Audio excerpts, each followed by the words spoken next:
Boa, arrancamos, Fábio. Bora. Olha, para quem está a ver isto pela primeira vez, que informação é que é pertinente saber sobre ti para dar contexto à próxima hora e meia que vamos falar? Ok, então a informação importante sobre mim, Fábio Igor Matinhos, é que já estou nisto há mais de 20 anos. Comecei como comercial, ok? Acho que é algo importante. Comecei como comercial de vendas, aquilo que nós conhecemos hoje em dia como um comercial normal, que hoje em dia, enquanto parceiro da Skill Labs, nós já não conhecemos dessa forma. Percebemos rapidamente também que era necessário termos aqui uma skill, e certamente vamos falar disso um bocadinho mais à frente. E principalmente sempre fui uma pessoa muito ambiciosa, sempre gostei de estar na zona do desconforto. Sou pai de um rapaz com 6 anos, apoio muito a família, tive muitos desafios familiares a nível profissional, então isso foi um dos meus objetivos, passou a ser procurar uma organização eficiente a nível de gestão de tempo, ter a minha empresa também organizada a trabalhar para mim e a trabalhar para todos os colaboradores, de forma a conseguir atingir os seus objetivos, os deles, os meus e em equipa. Por isso hoje em dia a minha visão 20 anos depois é que o tempo é o bem mais valioso que nós temos. Okay. Essencialmente isso. E hoje o Fábio, esse é o meu core, então, é o tempo. CEO da Brasfone. Exatamente. Alright. Tens uma equipa de quantas pessoas atualmente? Temos uma equipa de quase 20 pessoas. Ok. Estás localizado onde? Os escritórios? Faro. Alright. E pai? Pai. Ok, boa. Começando até por aí. Por aí? Pai. Ok. Pai. Olha, eu já gerir expectativas do que é que vai acontecer nesta próxima hora e meia, 2, não sei. Nós já trabalhamos, já nos conhecemos há mais de meio ano e o propósito de hoje é termos uma conversa informal, quase como se não houvessem câmaras aqui, com muitas conversas que tu e eu já tivemos sobre diferentes perspectivas de negócio. Eu não vou apostar tanto na tua vida pessoal, porque acho que não é para aqui chamada. Okay. E B, quero dar aqui um ênfase na área empresarial, que é a área na qual tu te destacas de forma pública e da qual eu te conheço mais afincadamente. Por isso, eu vou começar por acrescentar uma informação sobre a tua história, que é, tu começaste como funcionário da Brasfone e hoje és o dono da Brasfone. Certo. Então, conta-nos sobre passar de, como é que foi, começar com 18 anos numa empresa em que eras o mais novo, para passado 2 décadas, seres o dono na totalidade do negócio. Fala-nos sobre essa jornada. Ok, boa. Olha, até te digo mais, não sei se nunca esqueci a dizer isto desta forma, mas nunca tive a grande ambição de ter um negócio e de ser empresário. Okay. Mas comecei sempre com um grande exemplo, que foi o meu avô. Pronto, o meu avô teve uma história, foi um grande empresário na área da construção, teve vários desafios de sócios, teve desafios de fornecedores, então mesmo a nível cultural na minha família, como acontece com muitas famílias, é quase tipo um bloco, né? Tipo, não faças isso, não voltes a ter uma empresa. Então culturalmente eu fui educado a não ter uma empresa por exemplos negativos.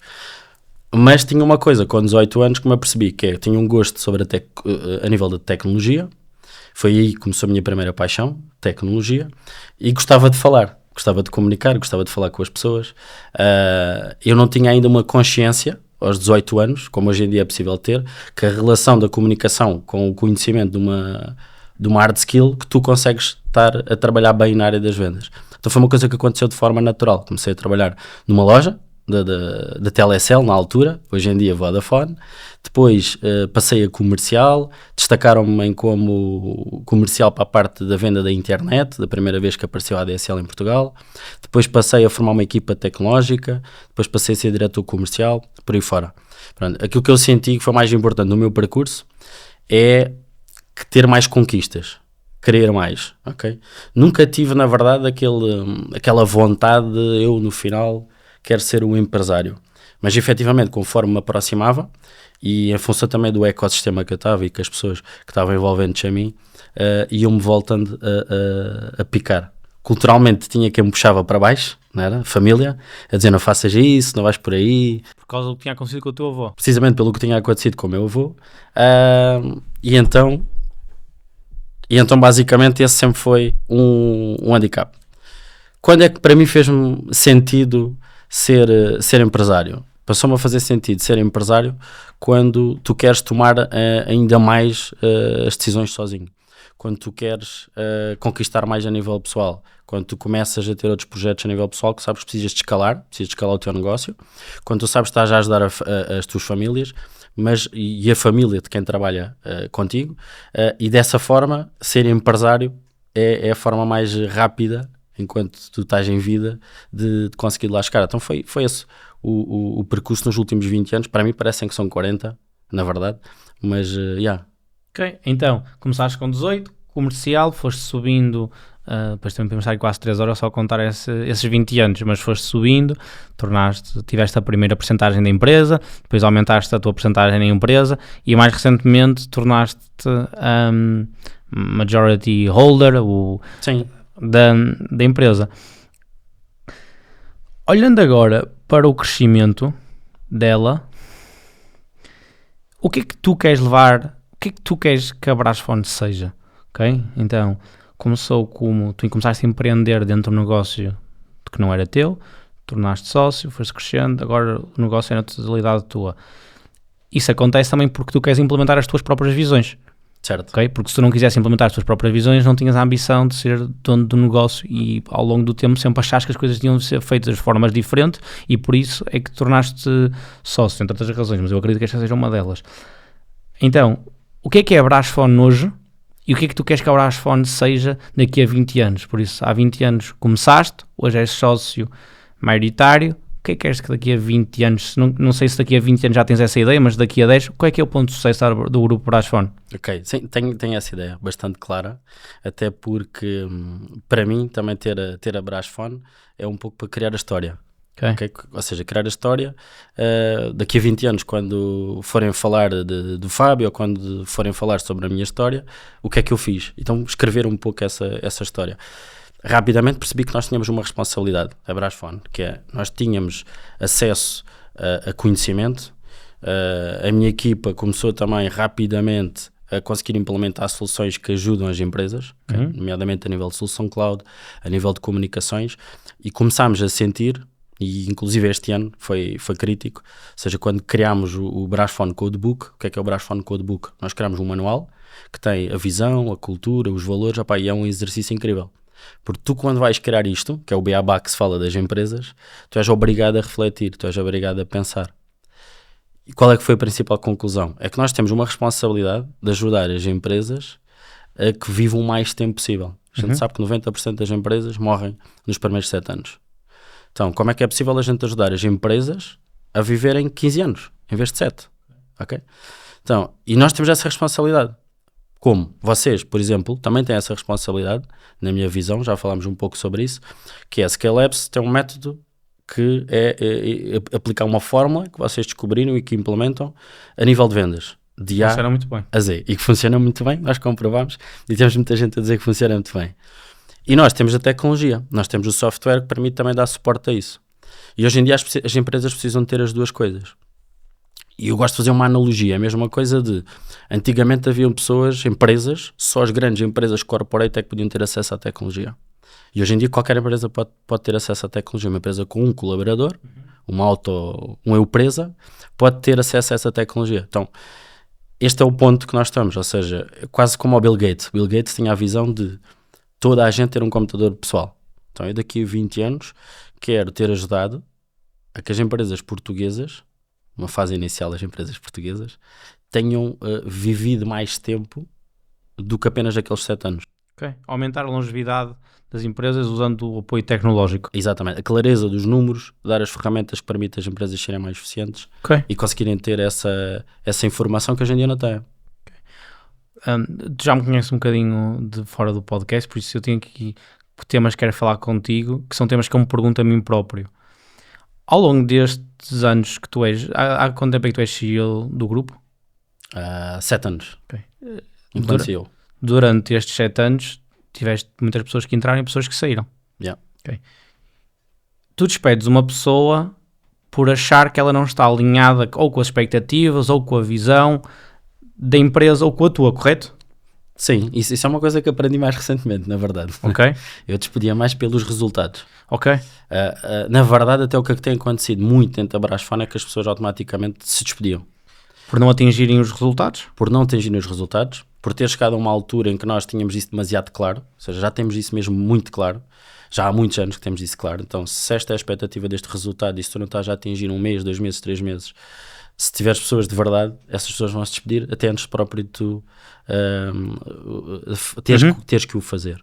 As vezes que tive que o fazer também foram super tranquilas por causa disso mesmo. Porque como era claro como a água que haviam aqueles resultados, como era claro como a água que a empresa também tinha feito tudo o que era possível e tinha dado lá o suporte e estava lá o apoio, facilitou o processo. Ok. O que é que eu tenho sentido também nos últimos anos e que é o desafio número 1, é nós olharmos e utilizarmos muito o lado emocional, não é?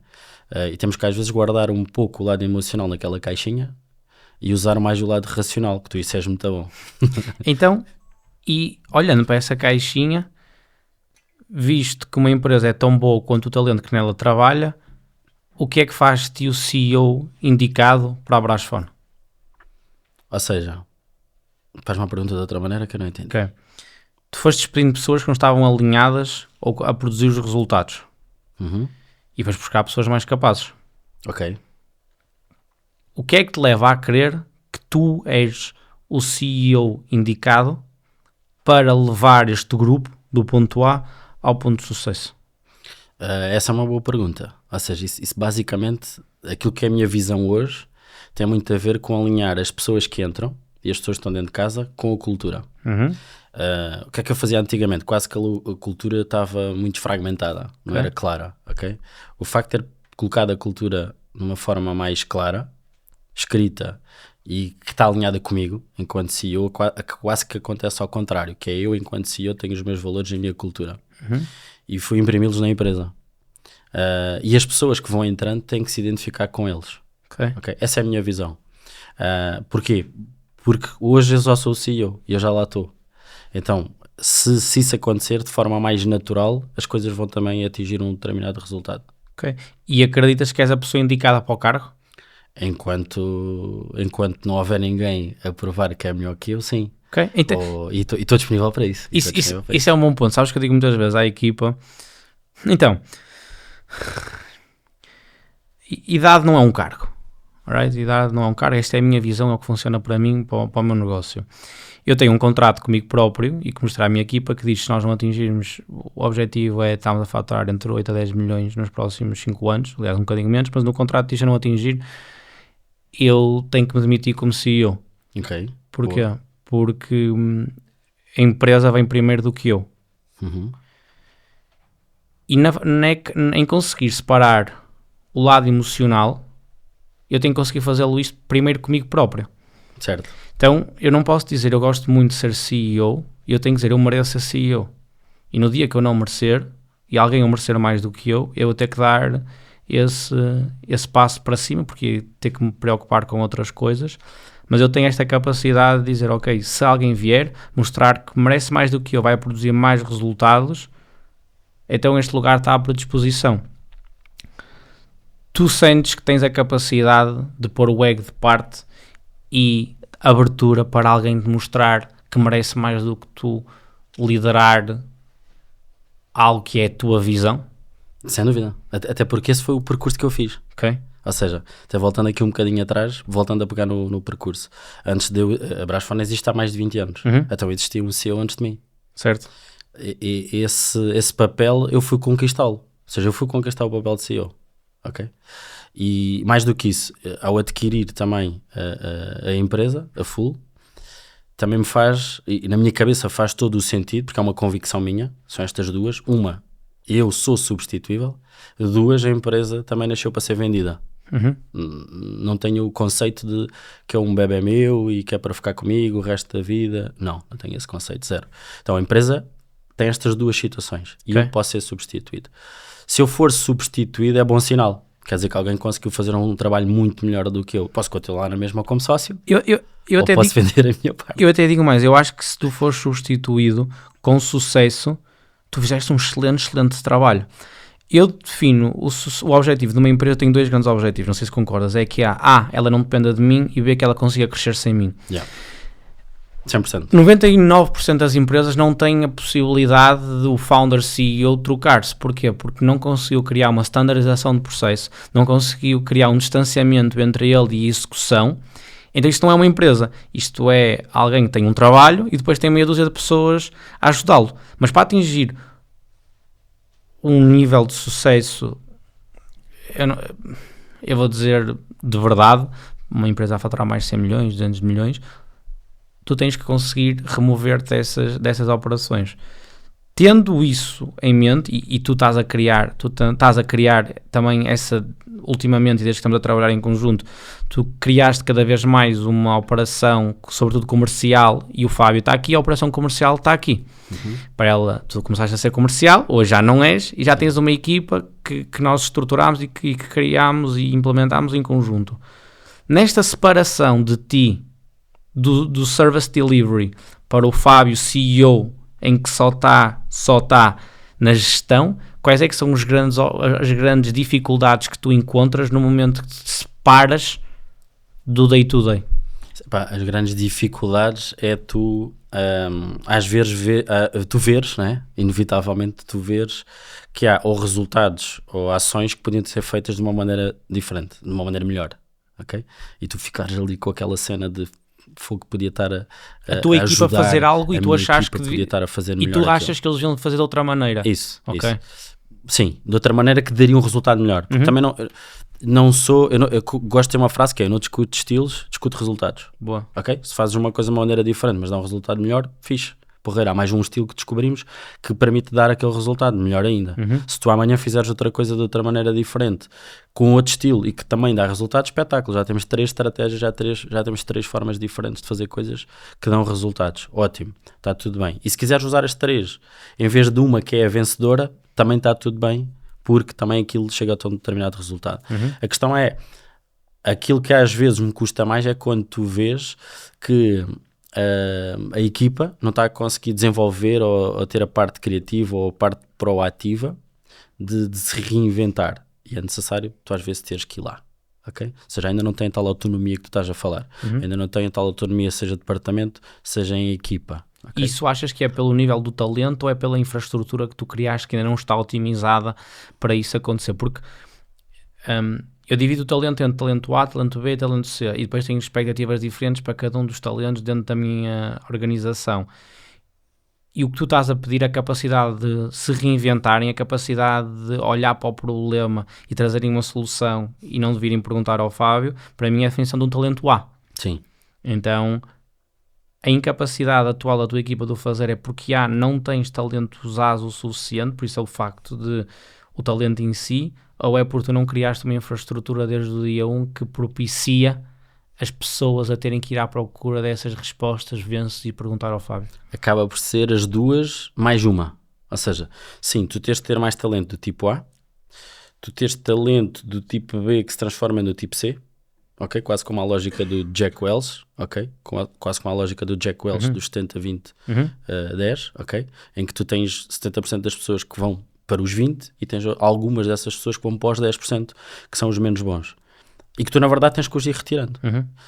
Aí entra o desafio emocional, que é tu, se não retirares, vais começar a ter mais do tipo C.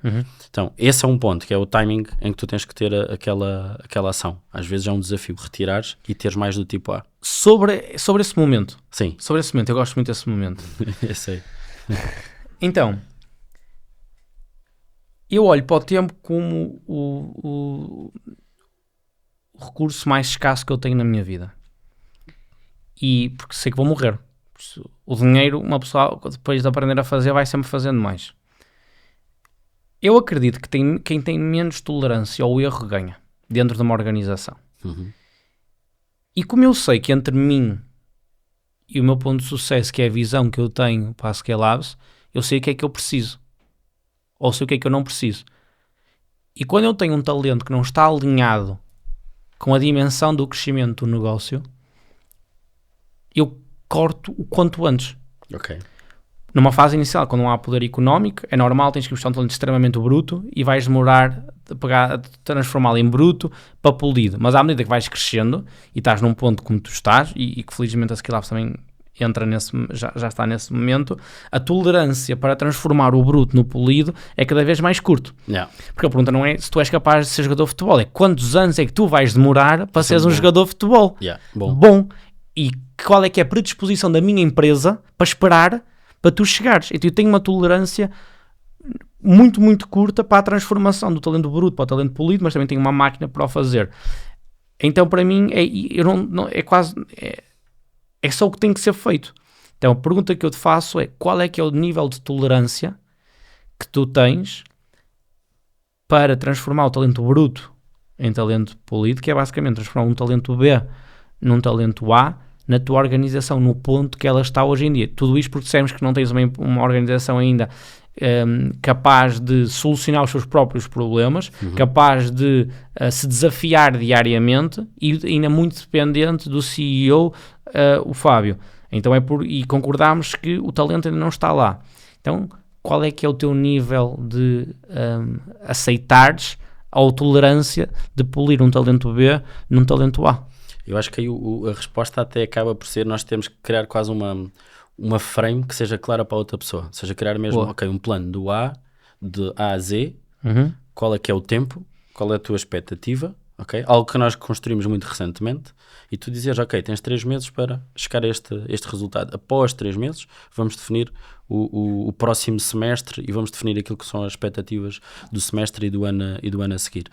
E eu acho que é um trabalho por aí, mas criar este alinhamento. Foi algo que nós também fizemos em conjunto convosco, por exemplo, quando criámos a equipa de Cold Callers, que também nunca tínhamos feito contratação nessa fórmula, que é: tu contratas alguém que dás uma expectativa, mas que ao mesmo tempo vais fazer um teste.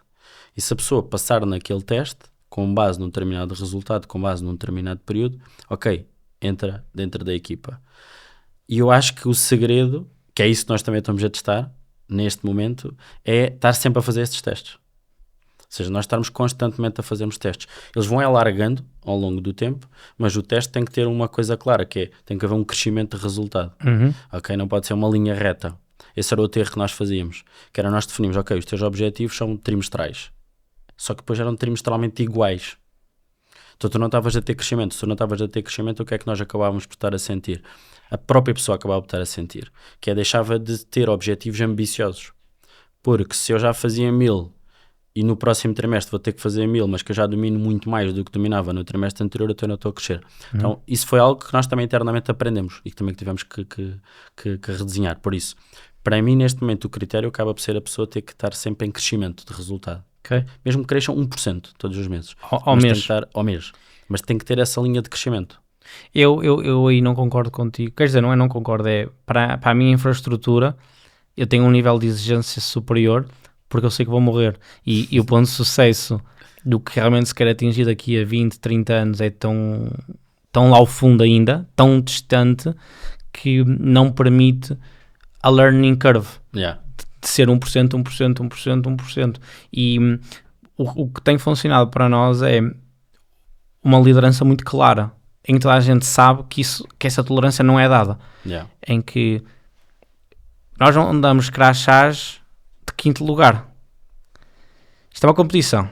Certo. Só ganha uma pessoa. O 2º lugar não interessa, o 3º lugar não interessa, e teres participado, teres tentado, esse não é o mindset. Então, esse nível de exigência que eu aporto a mim próprio e depois aporto à minha organização, acho que tem sido a coluna vertical pela qual o negócio passou de basicamente de 0 ao milhão em menos de 1 ano e pouco. E agora eu gostava de entender porque é que, sabendo que o teu tempo é extremamente escasso e sabendo que tu queres crescer na empresa, porque é que a capacidade, porque é que tu toleras ser um crescimento tão pouquinho a pouquinho? Não, eu estava a dar-te um exemplo de 1%. Ok. Ou seja, para mim, inclusive cada pessoa tem um objetivo diferente dentro da estrutura. Porquê? Porque tem a ver também com aquilo que é o resultado anterior que a pessoa estava a ter. seja, e aí sim entra a antiguidade, na minha opinião, que é, se eu coloco alguém que entra hoje, lógico, o objetivo dessa pessoa é menor do que alguém que já é sénior, que já está há mais tempo e que já tem a obrigação de ter um resultado maior. Ok? Agora, o crescimento, estava a dar um exemplo de 1%, mas na realidade o crescimento está sempre alinhado com aquilo que é o crescimento que eu coloco na empresa. Por exemplo, para 2025, eu tenho um objetivo claro de ter um crescimento de 50%. Então, se eu vou ter que ter um crescimento de 50%, que vai acontecer, obrigatoriamente eu tenho que transportar isso para a equipa e isso vai dar um resultado de crescimento para cada uma dessas pessoas, que obviamente vai ser maior do que 1%, de certeza absoluta. E tu, como líder, e sendo essa para mim uma das 3 funções de um CEO ou de um líder, achas que o fazes bem? Achas que consegues fazer essa transmissão do que está na tua cabeça para a cabeça de todas as outras pessoas que em conjunto contigo trabalham para esta visão? Neste momento sim. E vou dizer que a primeira vez que isso aconteceu foi este ano. Ok. No dia 1 de março de 2024. Ok? Porquê? Porque foi a primeira vez que eu fiz um encontro com a equipa, fiz vários encontros com a equipa, mas que teve mesmo essa mensagem, que foi para onde é que nós estávamos a ir, onde é que nós iríamos estar daqui a 5 anos, a nível de faturação, a nível de visão, a nível daquilo que tem que ser feito, qual é o percurso, qual é a responsabilidade de cada um, qual é a função de cada um. Inclusive foi a partir daí que criámos o Brasphone Codebook, que é o livro físico que nós temos, vamos lhe dizer que é a nossa Bíblia, e que tem tudo aquilo que é o manual de instruções de qualquer pessoa que entra dentro da empresa e de qualquer pessoa que está dentro da empresa. Teve um efeito positivo para umas pessoas e negativo para outras pessoas. Houve pessoas que disseram, bora lá, força, e houve outras pessoas que abandonaram o barco e nesse dia eu disse isso. Eu só vejo isso como positivo também. Que é altamente positivo. Exatamente, isso é o positivo. Sim. Isso é o positivo. De pessoas que já não estavam alinhadas, mas no momento que tu conseguiste tangibilizar o que é que tu tinhas na tua cabeça e mostrar as expectativas, não, Fábio, eu para isto não estou predisposto. Mas foi engraçado porque, lá está, foi pela mensagem ser clara. Porque a gente usámos um emoji, o ícone do foguetão, ok? Que a gente usa todos no WhatsApp, e a comunicação e a mensagem foi essa, o foguetão já partiu. E eu nesse dia também disse, uns de vocês vão conseguir acompanhar o foguetão, outros não. E está tudo bem. Está tudo bem no final do dia. E foi literalmente isso que aconteceu, é isso que vai acontecendo. Okay. Agora, isso também leva depois a outro ponto, que é, ainda esta semana estava a ver uma notícia que a Amazon, a partir de janeiro de 2025, vai acabar com o trabalho remoto e volta tudo para o escritório, ok? Esse também é um tema que eu tenho estado cada vez mais convencido que tem que acontecer. A gente acredita muito no trabalho remoto, é verdade, tivemos o Covid, etc. Mas não é possível, pelo menos na minha visão, tu imprimires cultura, mesmo falas todos os dias com as pessoas, se não tiveres a sentir ali a pessoa, se não tiveres ali a energia da pessoa, se não tiveres no escritório, nem que seja 2, 3 vezes por semana. Tu tens que ter a parte do conectares as pessoas. E nós temos percebido isso. Porquê? Porque principalmente as pessoas que nós temos no escritório criam essa conexão. Nós ainda vamos conseguindo fazer essa conexão também com as pessoas que estão fora do escritório e trabalham remotamente, mas é muito mais desafiante. E é mais desafiante para os dois lados. Tanto para a função de líder, tanto para mim como CEO, como para as pessoas que estão fora porque não estão a ver, não estão a sentir. E não é um bom desafio, é simplesmente menos eficiente. Eu percebo-te. Ok. E pegando no crescimento de 50% que tu disseste que queres ter e que vais ter, qual é a importância das vendas dentro do negócio? Porque eu sempre foquei nas vendas. Se tu não... Eu uso uma frase que é: não ganha quem tem uma loja com o melhor cheesecake do mundo, mas não tem ninguém lá dentro. Ganha a pessoa que tem mais clientes dentro da loja para provar o seu cheesecake. Então isto é o crescimento, isto é as pessoas saberem o que é que tu não estavas a fazer que agora vais fazer, ou estás a fazer, para conseguires fazer um crescimento de 50% de um ano para o outro. Boa. E eu também só acredito na parte das vendas também.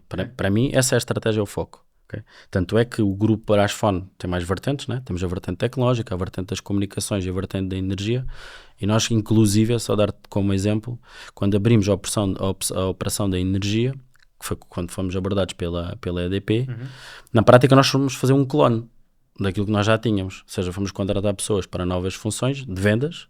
Então, e aí ficou claro para nós que o que é que nós tínhamos de diferenciador? Temos a infraestrutura tecnológica, temos a parte de processos eficiente, só temos que contratar pessoas e e neste caso fazer a coisa acontecer.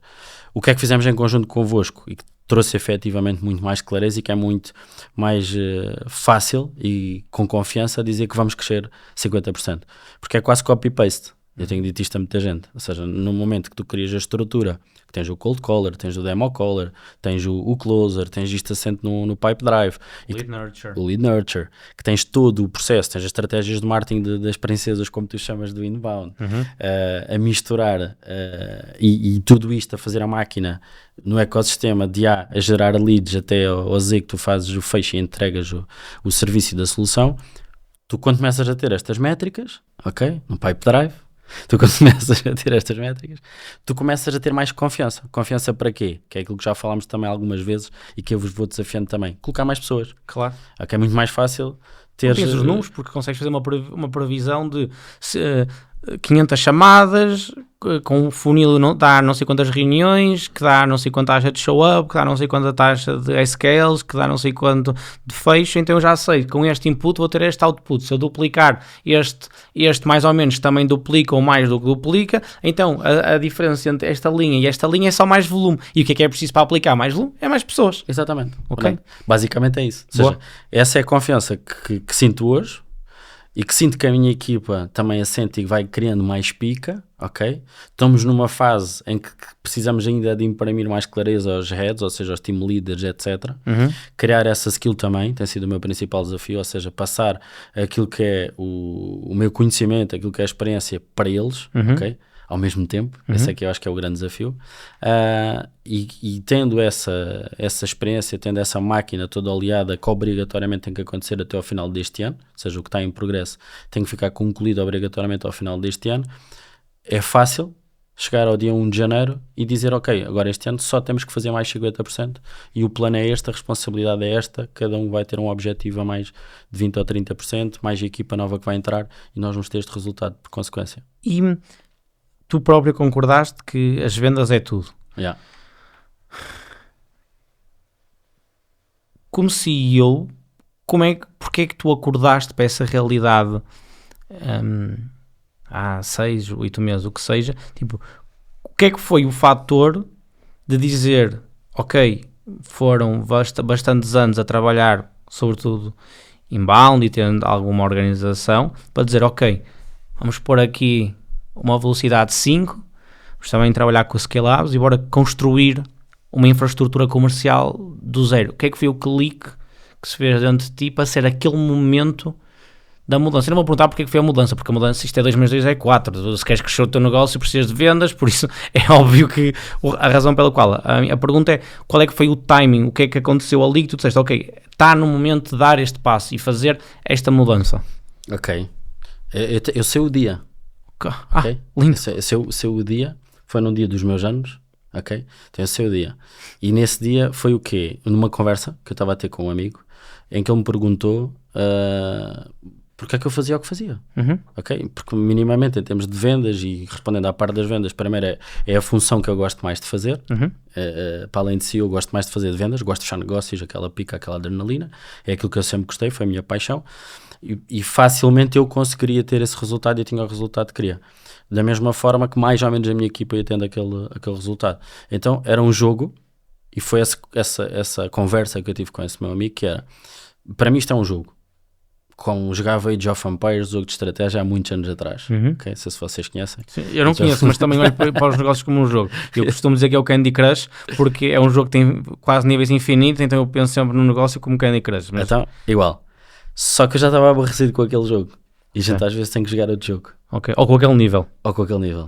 Já não estava a ter piada, já não estava a ter pica, etc. E foi esse o trigger, que é, eu se quero-me, primeiro, porque é que estou vivo, é para fazer coisas que me deem vida e que me deem energia, que me deem pica e que eu tenho power a fazer aquilo. E isto já não me está a dar pica. Estou na zona de conforto. Então preciso jogar outro jogo. Um jogo que seja completamente diferente ou que acrescente aqui qualquer coisa diferente. Foi isso, foi jogar um jogo diferente. Não foi pelo resultado financeiro, não foi. Pelo desafio. Foi pelo desafio e foi porque me cair a ficha de daqui a X anos, 50 anos, qual é a história que eu quero que vão-me contar, e eu vi isto num livro, não me recordo agora qual é que é o livro, e aquilo também me fez cair a ficha. Foi estas duas coisas, ok? Estava já aborrecido, é um bocado de barei. E as pessoas não me conhecem lá em casa, mas tu sabes que eu digo sempre o que penso, para o bem e para o mal, filtros é quase zeros. Nós, quando começámos a trabalhar em conjunto, eu fui à reunião de fecho, foi das reuniões que eu mais gostei, até hoje. A minha equipa entrou em contacto contigo por prospeção ativa, claro, se não fôssemos nós uma empresa de consultoria de vendas que faz isso todos os dias. Tu deste para trás, não quiseste reunir, a minha equipa voltou. Até te digo, fui eu, a certa altura, que assumi o LinkedIn, estávamos a falar por LinkedIn, fui eu que disse assim, eu vou reunir com esta pessoa, e mandei mensagem e reunimos. E a nossa reunião comercial foi só, o que tu fazes no teu negócio? E eu digo, eu faço isto, e tu disseste, e como é que fazes isto? Eu faço desta maneira, isto é incrível, e chegaste aos últimos 5 minutos e disseste, top, quanto é que é? Eu disse-te o valor, disseste, ok, podemos começar já na próxima semana. E esse mindset, para mim, é das coisas que eu mais admiro em ti. Porque eu acho que é simples. Eu estou nos meus 20. Eu estou na flor da idade. Eu parece que ando em esteroides todos os dias de energia. E não sei como é que vai ser os meus próximos 10 e os meus próximos 20 anos. Mas eu vejo ao redor dos empresários com quem eu falo, a curva vai assim e depois vai assim. E a tua capacidade de mudança e receptividade foi de 100%.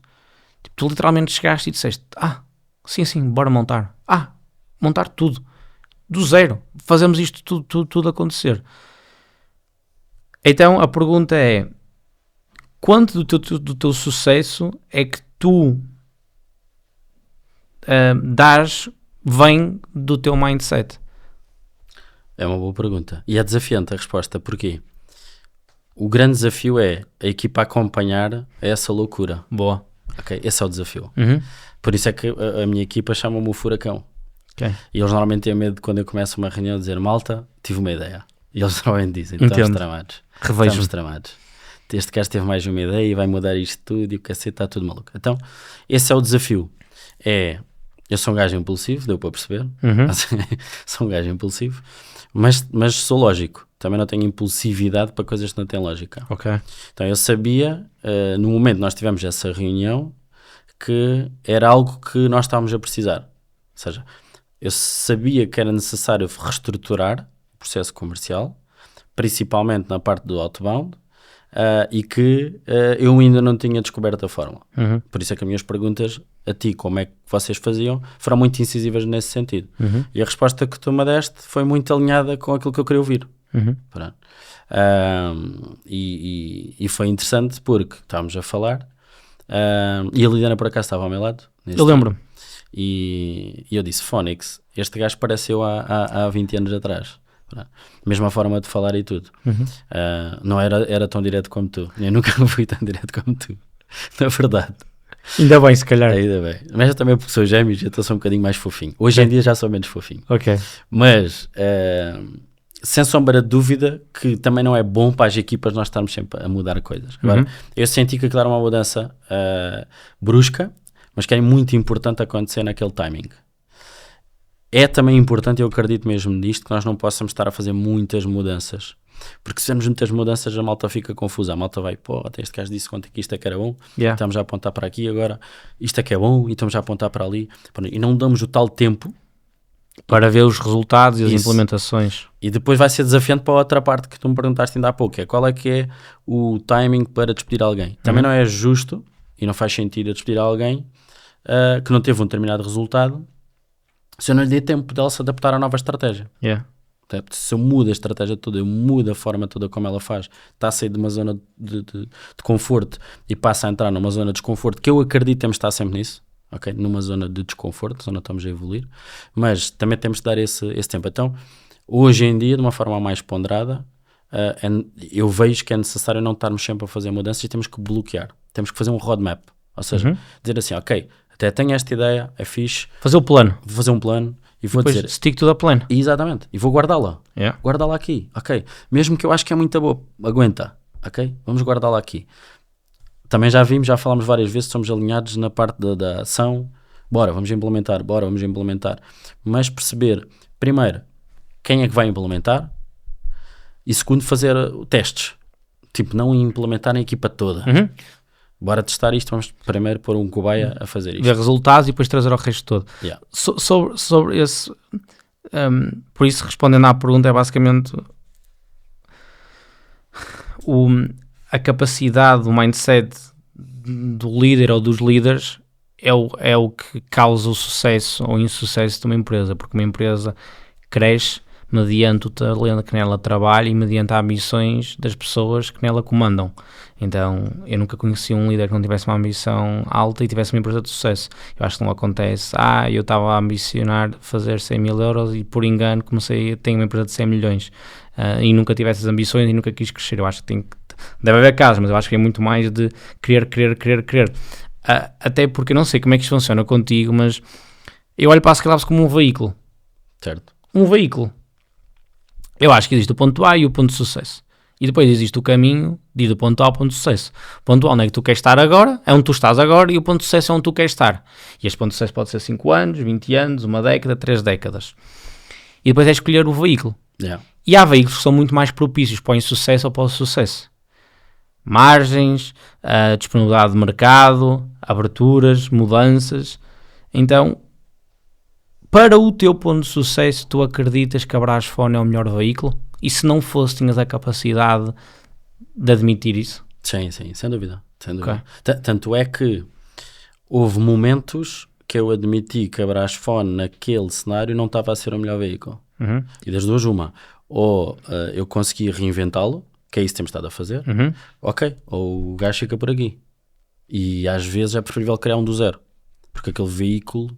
E quando é que esse momento acontece? Porque esse momento acontece quando tu começas, e isto depois tem um resultado interessante, okay. Porque quando tu partilhas estas coisas com a equipa, é quase como do tipo, estás a pôr gasolina,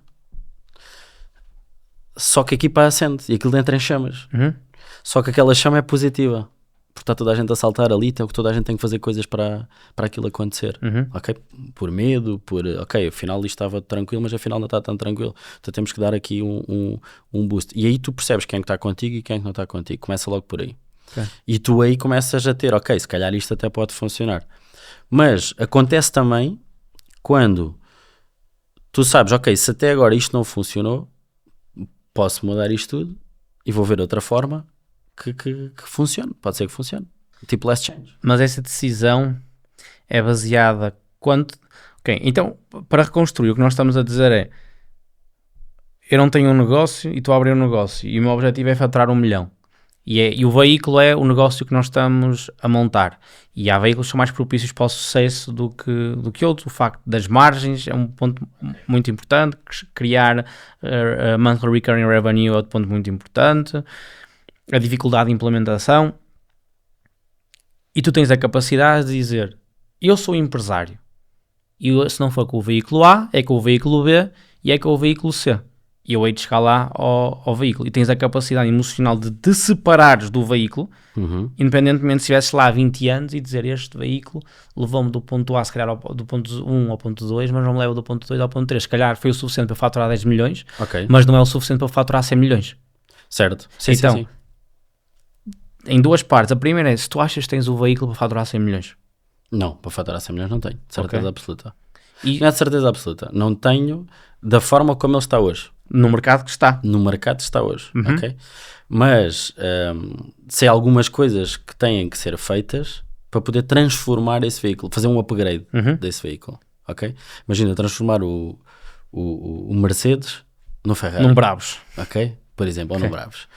Porque tu também o podes transformar, né? Tu podes o evoluir, tu tens que o fazer, podes fazê-lo à bruta. Exato. Pronto, eu acho que esse é que é o ponto, que é, tu para chegares aos 100 milhões, eu tenho um dos meus melhores amigos que ele definiu, eu vou ter que chegar aos 100 milhões até 2030.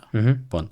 Eu acho que há uma coisa que a malta às vezes esquece. De faturação ou de avaliação? Não, de faturação não, anual. 100 milhões de euros, ok? Ele já vai acima dos 50 milhões, esteve mais longe, E eu tenho a certeza absoluta que ele vai conseguir. Porque tem clareza dos números, está a crescer a estrutura em proporção de... Mas já há ali um challenge que ele tem e todos os negócios têm, que é, qual é que é a cota de mercado? Qual é a tua fatia de cota de mercado que tu já tens? É que tu comeres a 100% não vais conseguir comer. Claro. É difícil. Yeah. Tens concorrência.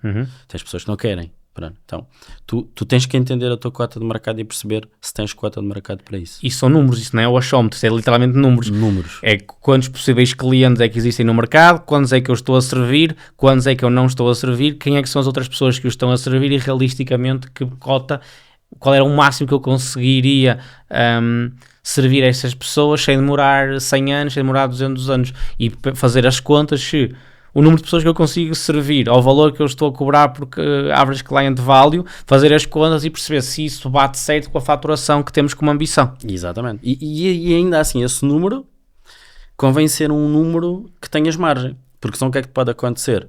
Se for um número assim muito certo, muito à justa, aquilo que falámos ainda há pouco, 90% das empresas morrem nos primeiros 7 anos. Ok, então isso parte dessa cota de mercado ou desse nicho, ou muitos nichos que morreram agora com a inteligência artificial, está lá, está nesse nicho. Ok, tu tinhas ali uma fatia grande e estavas a contar com ela porque ias lá chegar e ela agora deixa de existir. Estratégia já, vais para outros mercados, vais para outros países, calhar estás a começar do zero. É outro veículo, na minha opinião, não é o mesmo veículo. Nós no próximo ano queremos entrar em Espanha. Para mim está claro, para mim que é um veículo novo. E isso é uma necessidade ou é um luxo? A internacionalização para ti? Tem a ver com este plano de crescimento. Ou seja, eu sei que não tenho cota de mercado suficiente para atingir o resultado que eu quero obter. Ou seja, eu sei qual é a cota de mercado da minha área. E eu sei que não a tenho, porque não é suficiente para aquele resultado. Então eu tenho que usar outra cota de outro mercado. E qual é que é o nível de risco financeiro que estás na predisposição de assumir para isso? Não em termos finais, mas em termos percentuais. Qual é que é o teu nível de risco para o negócio? Porque eu gosto muito de fazer esta pergunta. E eu acho que o nível... Eu estava a falar com o Heller da Fitness Up. E a pergunta que eu lhe fiz, ele foi palestrar um evento, eu fui chateado depois do evento, trocar bolas com ele, não faz ideia quem é que eu sou, mas eu tive que ir lá bater bolas com ele. E uma das perguntas que eu lhe fiz foi qual é que é o rácio que tu fazes entre accounts payables e cash flow, por exemplo, dinheiro que tens na caixa, que tens no banco e pagamentos e coisas que estás a assumir. E a resposta que ele me deu, gostei muito. Gostei, não gostei, mas a resposta foi a percentagem com que qual conseguis ir dormir à noite tranquilo. Exato. E eu acho que isso tem tudo a ver com o nível de capacidade de assumir o risco no negócio. E então eu quero entender como empreendedor qual é que é o teu nível de risco e dizer-te o meu. Ok. Para mim, eu não tenho problema nenhum de arrebentar com a empresa. Zero. Também não. Zero. Tenho problema em não tentar chegar ao ponto de sucesso. Porque se eu vou chegar aos meus 86, se calhar 90, e se olhar para trás e disser eu poderia ter sido, mas não fui por medo, eu vou morrer muito mal. Yeah. Então, se arrebentar, arrebentei, ganha-se o conhecimento, monta-se de novo com um nome diferente e bora fazer de maneira mais eficiente. Então eu não tenho, para mim não é uma opção. É o risco, eu gosto muito de viver no risco. Porque o único risco é não assumir o risco, na minha ótica. E isto também se vê agora na fase de escala em que estamos, em que eu acho que nos últimos, a empresa tem menos de 10 anos, passámos de 2 pessoas, agora vamos a tipo 15, e nos últimos 40 dias contratámos 4 ou 5 pessoas que estão em formação. E isto peguei de ti, porque eu liguei-te, troquei bolas contigo, o que eu fiz foi, numa posição em que se ia contratar uma pessoa, eu falei com a minha estrutura, falei com o meu CEO e disse assim, bora contratar 3. Já 3, para que esperar? Tipo, bora meter. Então é o risco mais ou menos medido, porque existem os números que dão o backup. Sim. Daquilo. São punhas 10. Não é? Exatamente. Louco, exatamente. Bem posto. Então eu gostava de perceber qual é que é a tua visão do risco no momento que vais internacionalizar um negócio, de quanta lenha é que tu estás na predisposição de pôr para fazer aquilo funcionar. Yeah. Pronto, eu risco sou como tu. Okay? Se não tivermos em risco, não estamos a crescer. Tem esse conceito. Depois o risco é relativo. Não é? Acontece-nos todos os dias cenas que não são variáveis dependendo de nós e que nós estamos em risco. Okay? Tivemos Covid, tivemos uma série de coisas e que estamos em risco. Então eu anulo isso um pouco. Concordo com o Helder na lógica de, financeiramente, eu tenho que ir dormir tranquilo. Eu tenho que ter opções, mais por aí. Ou seja, o risco para mim é o quê? Não existe risco no negócio quando eu tenho opções financeiras para assumir um determinado risco. Ok? Imagina, vou pôr 10 pessoas. Okay. Eu consigo dizer que aquelas 10 pessoas, que eu vou dar uma expectativa que ela tem que me entregar um resultado no primeiro mês de X, no segundo mês de X, no terceiro mês de X, e aí entra a tal ação rápida de despedir, como tu disseste, e aí estou a reduzir o risco. Ok. Se eu tenho uma expectativa que estou a dar e que estou a passar, estou a dar a formação, estou a dar tudo, estou a dar as ferramentas, e a pessoa não tem um resultado, eu tenho que ser rápido, porque senão aí sim estou a pôr em risco a operação, A estrutura toda, e eu faço a analogia da guerra, que é, tu estás numa guerra, um gajo leva um tiro e fica para trás, vamos todos lá buscá-lo, ou vamos embora em vez de morrerem todos. Claro. Se calhar o gajo tem que ficar para trás. Yeah. É um pouco por aí a minha filosofia. Ainda assim damos a oportunidade. Se ele tiver a 2 metros, a gente vai buscá-lo. Se o gajo tiver a 10, não. Agora, em termos de lógica de risco de investimento, também gosto de reduzir quando vamos contratar a skill. E não contratar alguém que nós tenhamos que colocar a skill, que tu tenhas que formar a 100%. Isto é a minha opinião de reduzir Talento risco. polido. Talento polido. Ou seja, pagar mais para talento polido e vou diminuir o tempo de aprendizagem. O gap de aprendizagem e o gap de entrega de resultado. Se eu estou a contratar alguém com um talento polido, supostamente já tenho que estar a contratar resultados mais rápido. Mas nesse ponto, nem todas as empresas podem dar esse luxo. Por exemplo, a Scalabs, o modelo fomos nós que o criámos. Eu ainda tenho o guardanapo em que eu e o meu sócio nos sentámos e se rabiscámos o que é que íamos fazer. Então, eu quero, durante muito tempo ainda tenho, talento bruto. Certo. Porque eu quero talento sem vir com os erros todos. Eu quero consegui-lo, poli-lo para serem máquinas dentro desta organização. E mesmo tendo talento polido, o que nós temos muito trabalhado é diminuir o lead time de transformar um talento bruto num talento polido. Então, não tem que obrigatoriamente ir buscar alguém. Aliás, vou pela primeira vez, nós vamos buscar agora a primeira pessoa que veio da Deloitte e vai entrar numa empresa em que quase toda a gente é talento bruto. Então eu também estou com muita vontade de ver a diferença de trazer o meu primeiro talento polido, que é o talento que só tu, que é o tipo de talento que tu trabalhas. Mas aí eu acho que reduzes o risco de outra forma. Que é, por exemplo, vocês a Scalabs têm algo que é único. Então a margem dá para aumentar. Então tu reduzes o risco aumentando a margem. Okay. A margem daquilo que tu entregas, ou seja, tu em vez de teres que vender 10, se venderes um, está ok. E tens aquele buffer para 2, 3, 4 meses para aquela pessoa. Na minha cabeça a lógica é essa, o que é que esta pessoa tem que fazer para se pagar ao fim de estar a pagar 2 ou 3 meses? O que é que este mês esta pessoa pode fazer para pagar 2 ou 3 meses? Ok? Então, se eu conseguir ter serviços que são únicos e que a margem é maior, vais reduzir o risco drasticamente, ou seja, quase não existe. Depois tem outra visão também, que é acrescentada a isso, e porque é que eu te disse contrata 3 em vez de 1. Se um for embora, um vai embora, mas já há um deles que é brutal. O resultado dele está a abafar o risco que tu tinhas dos outros 2. Tu não estás a fazer all-in. Então, automaticamente tu estás a jogar com as variáveis do risco. Pagas mais a curto prazo porque metes 3 pessoas ao mesmo tempo, mas a longo prazo vais diminuir porque caso 1 ou 2 não funcionam, tens um que vai-se pagar por eles todos e que vai produzir resultados sobre 6 anos, sobre durante 6 meses, 1 ano, 2 anos, que vai compensar o investimento todo inicial. Claro, neste caso eu quero mantê-los aos 13 e quero procurar talentos ainda. Tens mais margem. O tempo inteiro. Eu tenho muitas coisas que gostava de falar contigo. Uma delas é... Eu acho que uma empresa só cresce mediante as pessoas que nela trabalham. Eu quero muito, muito, muito ter pessoas muitíssimo mais inteligentes do que eu dentro do negócio. Eu não sei se inteligente é a palavra certa, porque eu não sou inteligente. Mas pessoas que consigam fazer... têm uma visão ainda maior do que a minha. Eu acho que essa é a palavra. E estava a ter este jantar há uns dias com um empresário também... muito sucesso, e estava-lhe a dizer que eu tenho essa ambição de ter alguém que está a 30 passos à minha frente.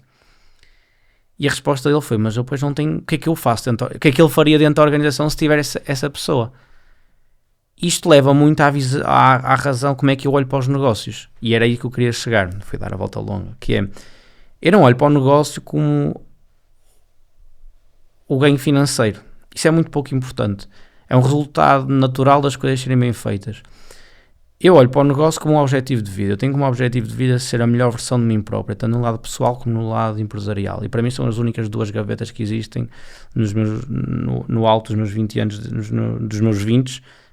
Isso é o mais importante, é ser a melhor versão de mim próprio em termos familiar, do qual eu não falo muito porque não sinto essa necessidade, mas está muito bem consolidada. E em termos empresariais. Então, eu tenho que querer alguém que tenha mais visão do que eu, porque essa pessoa vai me fazer crescer. A Apple e a Microsoft cresceram porque estavam os dois tac-a-tac.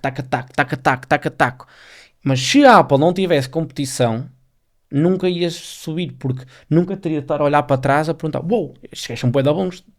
Ele faz, eu faço, ele faz, eu faço, ele faz, eu faço. Isso para mim é a visão do negócio, que é... Eu quero dos desafios. Eu sou apaixonado... Acho que eu não sou empreendedor, eu sou apaixonado por desafios. E... quando eu olho para os negócios, é isso que eu procuro. Tanto que eu já disse à minha equipa, eles não gostaram muito da ideia, que um dia destes vou pegar numa empresa qualquer que seja minha competidora e vou-lhes dar os meus processos todos e as minhas metodologias de trabalho e vou dizer: toma, agora bora go eye for eye, bora lutar no mercado. Tá aqui, porque isso ia-me obrigar a ter que ser uma versão tão melhor de mim próprio. E é isso que eu gosto, isto é o que me satisfaz todos os dias. Depois, as questões financeiras é o resultado final. Então, eu gostava de perceber como é que tu olhas para o negócio. Tu falaste do jogo também. E se tu também olhas que se és completamente detached e que tipo, não, eu quero isto, é mesmo pelo jogo, pelo desafio, ou se existe uma fase de ti que é isso é tudo muito bonito, mas eu já quero uma vida mais relaxada, com os ganhos financeiros. Como é que tu olhas para o negócio? Isso é a mesma maneira que olhavas há 20 anos atrás? Não, a mesma maneira não é de todo. Okay. Há 20 anos atrás... eu estava mais relaxado, só para teres ideia, estava mesmo mais relaxado. Mais relaxado. Quando eu digo mais relaxado, estou a falar na ótica de estava mais confortável, ou seja, porquê? Porque não tinha a visão ainda de empresário. Há 20 anos estavas a empreender dentro do negócio. Certo, exatamente. Certo, mas não estava ainda com aquela lógica de eu quero escalar por isto, eu não quero, eu quero um dia... Ou seja, eu aí já estava como lógica de CEO, olhar para o CEO, mas não estava ainda com a lógica que eu quero olhar hoje, que é um bocado essa, que é, eu quero deixar de ser CEO. Eu quero ser um investidor, o sócio investidor da empresa que está ali, um bocadinho como o Steve Jobs, como o Bill Gates. Bill Gates não está lá, mas ele é sócio também daquilo. E está lá um CEO que faz o papel dele e que te mete a estrutura toda a continuar a crescer. Então, eu quero estar nessa função daqui a 10 anos. Ok? Mas... quero que a empresa tenha um rumo, independentemente de precisar de mim ou não, para seguir e atingir isso. Mas também porque tenho mais idade do que tu. Então, acredito que é também por essa razão. Mas acredito que é muito mais fácil, depois de nós sermos CEO e ter a máquina toda operacionalizada, disto acontecer. Agora, tu que estavas a falar de não haver competitividade no mercado, vou-te já deixar aqui uma dica. Internacionaliza? Também. E tu tens outra, que os gajos da Minisom fizeram isso muito bem. A Minisom foi uma empresa que conseguiu fazer isso muito bem, que é montaram a Minisom, venderam. E 5 anos depois montaram outra empresa. E depois venderam. Igual, com os processos tudo igual. E 5 anos depois montaram a terceira empresa. Então, na verdade, eles criaram concorrência no mercado, eles voltaram a entrar no mercado. Porquê? Porque o mercado tinha cota de mercado suficiente para eles voltarem a entrar. Para aquelas empresas voltarem a entrar. E porquê? Porque os líderes daquela empresa queriam ser competitivos e queriam competir. Então eles criaram um segundo e um terceiro lugar no mercado. Foram eles que o criaram. Não existiam. Só havia uma empresa. Que era a maior empresa de aparelhos auditivos em Portugal, porque era a única. E eles foram criar essa competitividade. O internacionalizar, sem sombra de dúvida, porque aí estamos a falar de tickets diferentes, estás a falar que aí já vai existir concorrência. E aí já vais aprender muito mais. Já vais aprender muito mais e consegues também depois crescer na cota de mercado. Eu sou então tu também olhas para o negócio como um jogo, porque eu acho que olho para o negócio de uma maneira muito peculiar. Estão ditados do sentimento financeiro, tipo... Eu para mim é mais... Como é que eu vou conseguir deixar a tal pegada, a tal história, a tal... Eu identifico-me muito com o que é que a Apple fez, gosto de tecnologia, o que é que o Steve Jobs fez.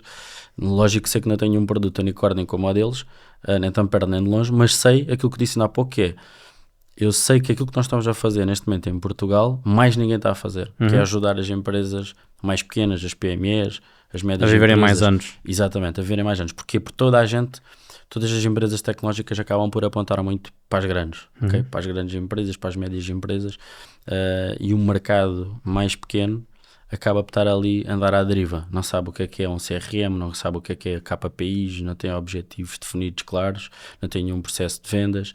Então, por isso eu sei que aquilo que vocês fazem é brutal, para ajudar a criar uma coisa que não existe, e que literalmente a gente, quando chega ao pé de determinadas empresas como vocês, certeza que já aconteceu, que estão a faturar 1, 2, 3 milhões e vocês perguntam qual é o vosso processo de vendas, ele não existe. Qual é o vosso objetivo para este ano? É que a gente faça mais do que fizemos no ano passado. Tantas vezes. E está a correr bem, está. E porquê? Porque está a correr bem. e, pronto, e vamos ouvindo estas respostas. E então, mas aquilo, enquanto está a correr bem, não é preciso mudar. Não é preciso mudar. Claro. Mas há um dia que aquilo deixa de correr bem, mas normalmente, como não tem informação, descobrem muito tarde. Então, essa é a pegada que eu quero deixar, que é, pelo menos ninguém pode dizer que não tem o extrato do banco.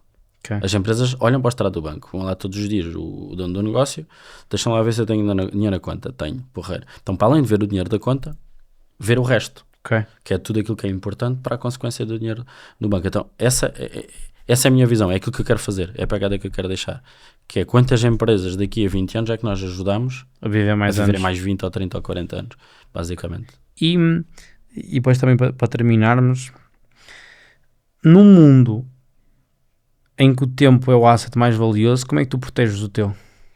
Olha, eu aprendi a proteger o meu, ok? Da pior forma, ou seja, a nível familiar, quando estava a trabalhar 16, 17, 18 horas por dia, quando a gente pensa que precisa trabalhar 16, 17 horas por dia, esquecemos de nós, esquecemos da família, e isso passa a ser um ponto muito importante quando começamos a perder coisas, perder pessoas, a perder nós próprios a nossa essência. Então, como em tudo, quando tu perdes algo que dá-te aquele impacto, tens que acordar para a vida. Hoje em dia, para mim, é inegociável eu trabalhar para além das 18 horas. É inegociável. 18 horas em quanto tempo? Às 6 da tarde. Às 8 horas. Acabou. Ok. Para mim é inegociável. Okay? Poderá haver 1 ou 2 dias no mês que vá fazer essa loucura, mas para mim é inegociável. Porquê? Porque se eu não conseguir fazer tudo o que eu tinha que fazer, que era a minha responsabilidade até às 6 da tarde, é para ser eficiente. Exatamente. Há uma coisa que está a falhar. Ou estou a fazer cenas que não devia fazer, ou estou a fazer coisas mal feitas. Então no dia a seguir tenho que perceber porque é que eu não consegui fazer aquilo que acreditas nisso a 100%? Acredito isto a 100%. Acreditas que se estiver a trabalhar, depois também tem épocas do negócio e fases diferentes. Certo. Ok. Pelo menos concordamos que existem fases. Eu não acho que seja 100% correto dizer que... Não. É perigoso quando nós falamos das fases. Eu vou dizer porque é perigoso quando falamos das fases. Porque vamos estar sempre a criar fases. Porque somos nós que as criamos. Quando acabar aquela fase, nós vamos criar outra. Okay? Então, por isso, na minha visão, é perigoso existirem essas fases. Quando é que tu começaste a dar o corte nisso e a dizer já não trabalho 14 horas por dia? Há 4 anos atrás, mais precisamente. Mas tu não acreditas que... Não acreditas que é preciso trabalhar muito? Trabalhar bem? Não, é preciso trabalhar muito no início. Acredito mesmo que é preciso trabalhar muito no início. Mas mais do que trabalhar muito, é trabalhar bem. E hoje em dia nós temos tanta coisa que nos ajuda. Mas consegues fazer as duas coisas, que é encontrar as ações vencedoras e produzi-las muitas horas sobre longos períodos de tempo, vais perder uma coisa que eu valorizo. O quê? Que é o lado pessoal. As coisas boas, ou seja, para mim o meu propósito também é eu ter qualidade de vida. Ok, mas isso é um imposto sobre perder, sim. Que é o balanço. E aí não há uma fórmula certa. Cada um sabe o seu balanço ou desbalanço. Não há uma fórmula certa. Para mim, o meu balanço é, hoje em dia, eu quero fazer uma viagem de trabalho, chego às 6 da tarde, off, agarro em mim e vou jantar. Posso estar sozinho e vou jantar, vou curtir, vou treinar, vou fazer aquilo que me dá valor a mim. A mim, Fábio. Agora, antigamente eu se calhar ficava a trabalhar mais 4 ou 5 horas. Mas o que é que eu me apercebi ao longo do tempo? É que as 12 ou 14 horas que eu estava a trabalhar naquele dia... Não eram tão rentáveis? hoje eu tenho a mesma produtividade do que tinha com aquelas 14. Eu Ok. em ganhava era muito. Ok. A questão é essa, ou seja, eu fazia reuniões de hora e meia quando precisava de fazer reuniões de 45 minutos. Que volta à pergunta, como é que tu proteges o teu tempo? E Exatamente. então tu simplesmente obrigas-te a ter que cortar coisas, porque já diz, é inegociável não trabalhar mais do que estas horas por dia, por isso eu obrigatoriamente tenho que começar a cortar, ok? Reduzir o puzzle. Sabes o que é que eu tenho feito? Eu valorizo muito o meu tempo. E à medida que a empresa vai crescendo, as minhas prioridades vão alterando. Ou então eu tenho que ficar mais exclusivo com elas. Então o que eu tenho feito agora é todos os meses eu abro o meu calendário e obrigo-me a cortar coisas. Ok. Obrigo-me. Eu divido o meu calendário por cores, cada cor é um tipo de tarefa, depois faço a medição. Depois faço a medição de quantas horas é que estão a ser alocadas a cada tarefa. Eu divido entre reuniões internas, reuniões com clientes, reuniões estratégicas, horas de network, e obrigo-me a cortar. E o meu objetivo vai ser, no próximo ano, ter dias inteiros sem nada no meu calendário, para eu poder realmente criar e visionar e fazer acontecer. Neste alocamento de tempo, tu fazes uma coisa que eu não faço, que é networking. Yeah. Eu gostava de perceber como é que tu olhas para o networking e como é que dentro das tuas horas, o porquê disso fazer parte de uma das tarefas vencedoras que tu tens para fazer. Porque para mim, rapidamente, networking transformou-se numa forma de angariar. Uhum. Ou seja, de fazer crescer a rede. Para além disso, faz parte da função de CEO, tu receberes conhecimento. Então, para mim, networking é principalmente eu estar com pessoas que me possam ensinar alguma coisa. Ok. Esse é o desafio. É às vezes a gente conseguir estar em sítios que temos alguém que nos ensina alguma coisa. Podemos fazer os tais tiros no escuro. Tentar Efetivamente, ir para lá e ver. E estamos lá. Agora, o que é que aconteceu-me esta semana? Estava num evento que tu conseguias estar em um momento também de networking. Ao fim de 10 minutos eu senti, não vou tirar daqui nada. E o que é que fizeste? Saí Boa. e fui-me embora. Há uns anos atrás eu ficava lá uma hora.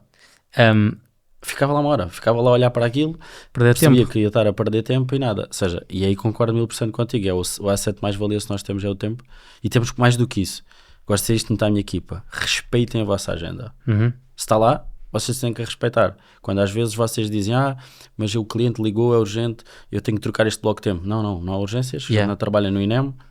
E mais do que isso, o cliente vai sentir que vocês são organizados e que estão a respeitar o vosso tempo, e no momento deles, está no vosso puzzle, vocês vão contactar o cliente. Então, isto é super importante, mostra de profissionalismo. Uhum. Agora, networking, para mim, tem dois objetivos.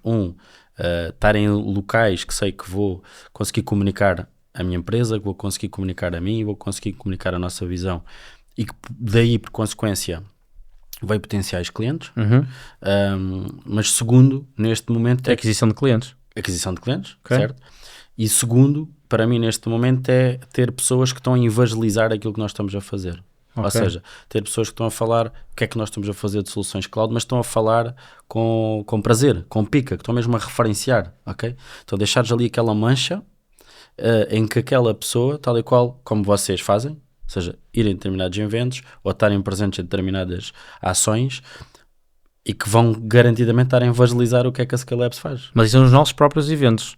Nós fazemos os nossos próprios eventos. Mas fazem também nos outros, sem vocês se aperceberem. Ok, mas não indo lá fisicamente, porque o que eu olho, e já debatemos isso várias vezes off camera, que é, se eu olhar para networking como fonte de aquisição de clientes, é batota. É batota para mim, porque não é escalável. Mostra-me uma empresa que fatura 100 milhões de prospecção ativa e que o CEO vai ter 500 mil horas e só faz networking. Não, isso também não. Ok, Óbvio. então, para o nosso ponto de sucesso, isso não pode ser uma justificação. Mas pode ser uma justificação no momento que tu estás a fazer quase Sherman. Ok. Em que tu estás... imagina, tu és convidado para ir falar a um sítio qualquer. Okay? Imagina que vais a um podcast. Uhum. Imagina que estás num podcast a falar agora. E que nesse podcast foste convidado e que alguém te vai ouvir. Uhum. Isso é networking. Ok. Porquê que é networking, na minha visão? Porque tu estás a comunicar com uma série de pessoas que estão-te a conhecer e que não te conheciam. Mas isso é uma plataforma muito mais eficiente do que fazeres um networking de almoços, de grupos de mentorias, o que seja, porque não tem essa escalagem. Por exemplo, a razão pela qual eu faço estes podcasts tem zero a ver com por acaso tem zero a ver com a aquisição de clientes. Eu tenho duas grandes razões pela qual eu faço este podcast. Primeiro, porque o meu CEO me pediu, e sócio, para eu começar a aparecer ligeiramente mais, e eu dei o ok em ter algumas reuniões com podcasts com pessoas que são nossos clientes e que eu acho interessante. Mas a grande razão pela qual faço isto é porque eu acho que vai ter muita piada daqui a 10 anos, 20 anos, quando nós chegarmos onde eu sei que nós vamos chegar, e haver uma documentação do processo todo, do que é que foi criado e do que é que não foi criado. Voltando agora ao networking. Mas atinge outro objetivo. Ok. Que é aquilo que eu estava a falar, que é eu estou a partilhar coisas contigo e tu estás a partilhar coisas comigo. Mas já faço isso...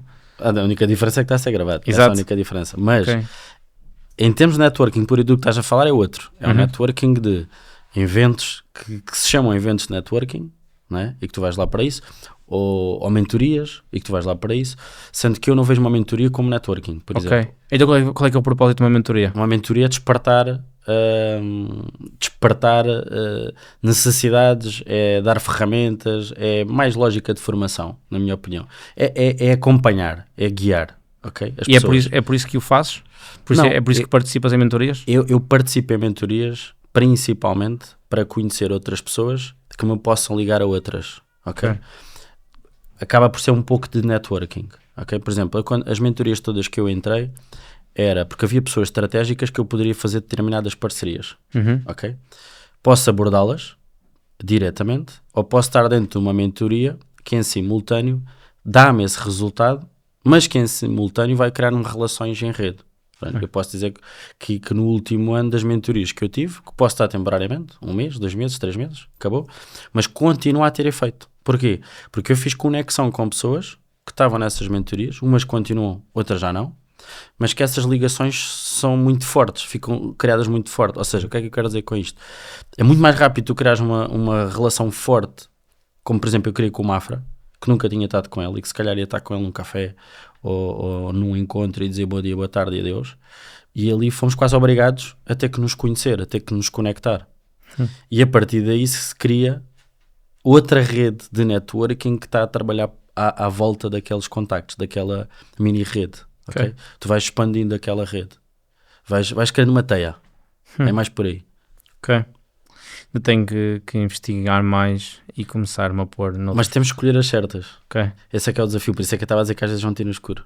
É isso. Por isso é que será eu também não aposto nisso ainda, é encontrar o sítio certo. Até porque, e finalizando,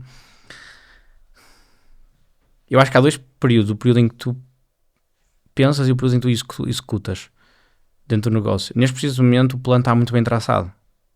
Eu acredito mesmo que a equipa toda sabe o que é que tem que ser feito, pelo menos entre nós e os 10 milhões de faturação anual, nós sabemos o que é que tem que ser feito para escalar de 1 ao 10.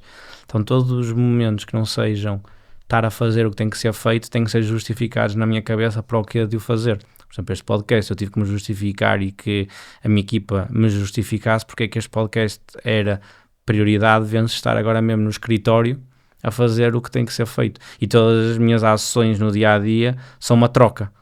Eu estou a fazer isso e não estou a fazer isto. O custo de oportunidade para mim é tão real, tão tangível como o preço que se paga. Então eu limito muitas coisas e sou bastante extremista. Acho as pessoas dizem que eu sou extremista. Mas eu acho que... vamos lá ver. Eu concordo. Mais do que o tempo que tu agregas, o valor que tu agregas naquele tempo, é o tempo. Exatamente. Aquela hora já passou, já morreu, já foi. Tu já não vais voltar a ter aquela hora. E o que é que foi conquistado? E tu não sabes quantas horas tu tens de sobra. Exatamente. Há muita cultura de, daqui a 50 anos vou fazer isto. Sabes lá se estás de cá daqui a 1 ano. Quanto mais daqui a 50. Então a gente temos um contador. Todos nós temos um contador na cabeça. Não sabemos quando é que ele acaba. Mas sabemos que aquilo para trás já passou. E tu não achas que se tu tivesse extremamente claro o que é que tem que ser feito para levar a tua organização do ponto A ao ponto B, claríssimo como a água, tu não querias fazer mais nada se não fosse executar isso? Sem sombra de dúvida. Ok? Pronto, é aí que eu me sinto todos os dias quando acordo. O plano está tão na minha cabeça, e não, felizmente já não está só na minha cabeça, mas o plano está tão traçado mês a mês, semana a semana, que o custo de oportunidade de não estar a fazer isso e estar a ir a uma mentoria ou fazer podcast é tão alto que eu tenho que me justificar o porquê de não estar a fazer aquilo, porque estou a atrasar o crescimento do prédio que é a empresa. Ok? Olha, quero-te agradecer, acho que gostei muito de ter aqui, estávamos aqui mais 2 ou 3 horas, dizer também que tem sido muito bonito para mim ver o crescimento, o microcrescimento da Brasfone desde que nos conhecermos, do que tu dizes, ok, bora implementar, e quando as nossas empresas se juntaram e as nossas equipas começam a trabalhar em conjunto, e aquilo que eles trazem e aquilo que já está, que é o resultado final depois de 6, 7 meses de construção, dar-te os parabéns por causa disso, porque estas empresas onde nós temos uma maior velocidade de implementação, tu tens uma capacidade de dizer, ok, para fazer, bora fazer isto amanhã, e mas aqui um processo, deixa-me pensar, deixa-me validar, deixa-me ver se a minha equipa está pronta, é para fazer, vamos fazer, não queres fazer, parte da rua serventia da casa, de alguma maneira. Então dar-te os parabéns pela velocidade de implementação, que para mim é o KPI que eu mais valorizo dentro da empresa. Boa, obrigado, e agradeço e quero acrescentar também que quando a gente falou, e toda a equipa, ok, toda a equipa da Scale Labs, aquilo que eu sinto acaba por ser isso, deu-me aquela confiança de, ok, posso pôr os meus touros, como é que costumo dizer, a lidar com eles e que estou tranquilo. Na prática era sentir que, independentemente do processo que está a ser feito e que vai dar impacto positivo no resultado, que é as pessoas vão estar a mudar os hábitos, mas que é possível empurrar a máquina, é possível mudar os processos, saber que alguma coisa que aconteça menos boa, vocês estão lá. Isso e mais do que isso, eu tenho sentido que vocês são proativos nisso. Okay? Às vezes vocês reparam primeiro antes do que eu. E essa parte é interessante. E é giro.